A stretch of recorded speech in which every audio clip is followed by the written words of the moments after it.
Was after I get a phone call from my sister, like her son taking a turn for the worse and still lies in a coma on week 4 going into 5. I also called Chief Beach last week after a really bad day with my nephew and my sister. Just wanted to ask him, how long did my nephew go without oxygen? I have nothing to say to you, he says, unless you have a lawyer or want to get together with a lawyer and a family meeting, then we can discuss that. Really, you can't even just tell me how long my nephew was without oxygen to his brain? Really, we gotta wait and call a meeting on that and have a lawyer with us for you to tell me that? What about his health? Isn't that important? What about your officer last year that got suspended for 30 days for beating somebody on Caroline Street? As we sit here and defend these officers,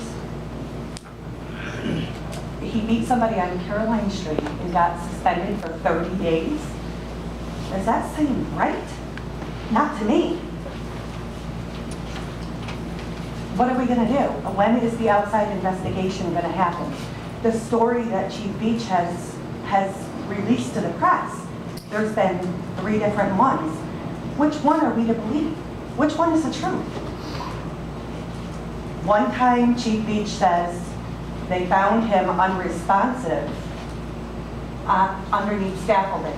They lost sight of him. The next report says there was an officer up on the scaffolding with him and he fell. How did that story change so rapidly? How could that be? And then the next one says he was never handcuffed. Then, after his own investigators went up to the hospital and took pictures, and they seen the cuff marks on Darryl, then they changed the story to when he fell and was unresponsive, we put the cuffs on him and didn't realize he was unresponsive, and when we realized that, we took him right back up. When you pick up somebody's arm, and they're just limber, you don't know that they're unconscious and unresponsive, you continue to put handcuffs on, and then take them back off, and then people want to wonder why you want an outside investigation. This isn't the first time. This isn't the first time that they've been found guilty of this.